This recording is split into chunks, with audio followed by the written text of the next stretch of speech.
نحمده ونصلي على رسوله الكريم اما بعد میرے معزز و معطر اساتذہ کرام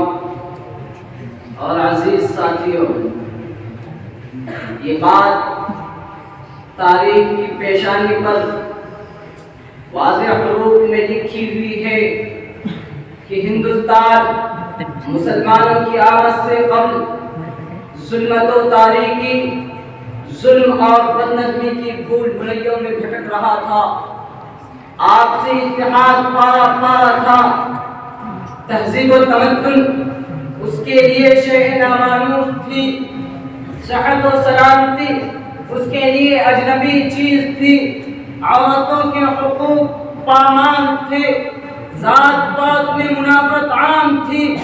نہ کھانے کے طریقے اور ڈھنگ سے آشنائی تھی، نہ بولنے اور باتیں کرنے کا سلیقہ تھا، نہ معاشرت و مدنیت کے امور سے واقفیت تھی۔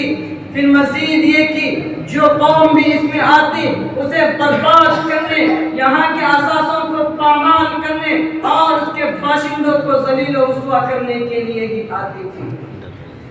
حضرات گرامی، لیکن جب مسلمان آئے تو نقشہ ہی عجیب لائے، چنانچہ آتے ہی جور و حق تلفی کے بجائے ظلم و استبداد کی چکی میں سسکتے ہوئوں کی اشکشوئی کی،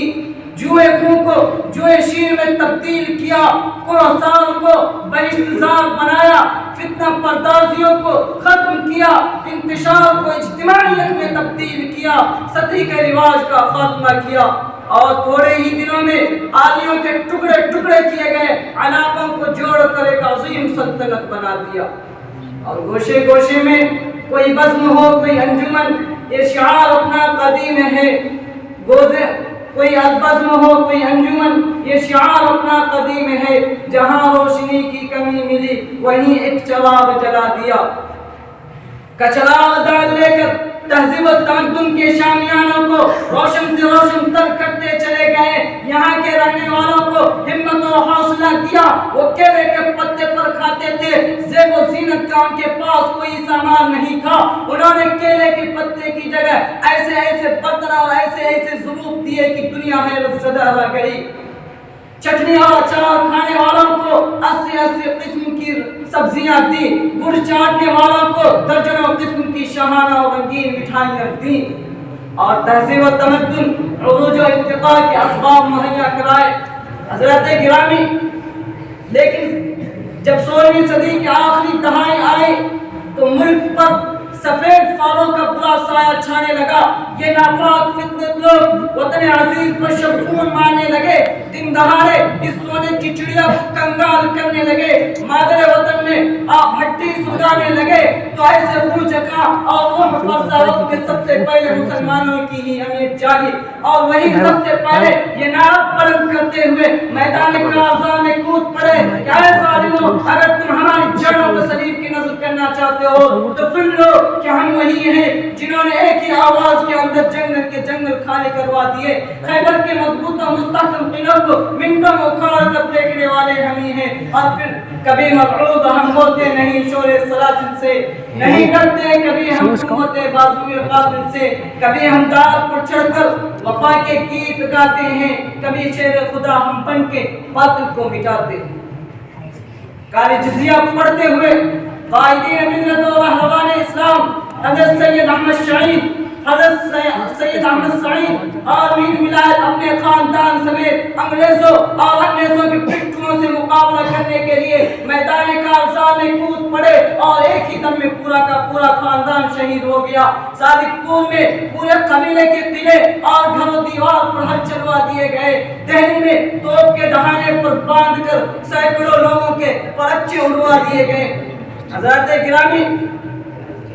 لیکن افسوس کی بات تو یہ ہے کہ مسلمانوں کی آج ان تمام قربانیوں کو بالکل بھلا دیا گیا، مادر وطن کو اپنے خون سے سینچنے والوں کے احسانات کو فراموش کر دیے گئے، مادر وطن کو اپنی جاگیر سمجھنے والوں سے صاف صاف الفاظ میں یہ پوچھنا چاہتا ہوں، کیا تم نے یا کسی اور نے ایسی ایسی قربانیاں دی ہیں؟ اگر دی ہیں تو لاؤ مثال پیش کرو تہذیب و تمدن کے سوغات دینے والوں، اور اس طرح سے مقابلہ کرتے ہوئے دم کے دم میں قتل ہو جانے جانے والوں کو صرف بھگت سنگھ کو لیے پھرتے ہو. تم نے نام سنا ہے مولوی علی پیر اور ان کے غریب ساتھیوں کا ڈنکا اور ڈھول کے ساتھ بغاوت کا نعرہ بلند کرتے ہوئے صدر گلی کرہٹا مچھہٹا سے لکھنے اور لان کے میدان تک آتے آتے اسی میدان کے اندر پھانسی کے پھندے پر چڑھا دیے گئے.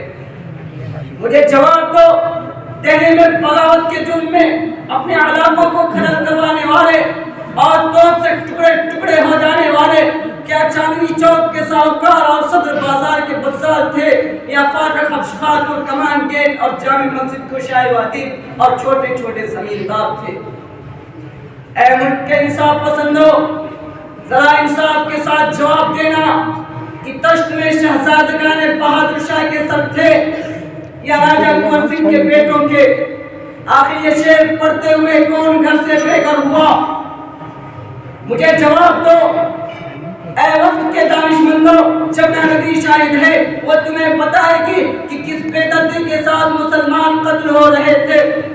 کس بے دردی کے ساتھ مسلمان کو قتل کر کے اس میں پھینکا جا رہا تھا اور پوری کی پوری ندی خون سے لت پت ہو چکی تھی. دوستو بتاؤ اور سچ بتاؤ، کیا وقت کا تقاضا یہی تھا؟ کیا ملک کو ہر موڑ پر خطرات سے بچانے والوں اور اسے سلیہ کی بلندی عطا کرنے والوں کی قربانیوں کو بالکل بھلا دیا جائے؟ کیا ان سب جیالوں پر بالکل خاک ڈال دی جائے؟ چمن کے ساتھ احسان رفاقت کچھ کام نہ آیا. چمن کے ساتھ احسان رفاقت کچھ کام نہ آیا. بس رخصت ہوتے ہوئے ہم ان سے کہتے چلے کہ اب بھی ہم ہی وہ جوہر ہیں جو کئی صدی پہلے تھے. اب بھی ہم ہی ہیں جو بہت کچھ بنا سکتے ہیں، سوار سکتے ہیں، کیونکہ مسلمان کے لہو میں ہے کرشمہ کا سازی کا. کیونکہ مسلمان کے لہو میں ہے کرشمہ کا سازی کا.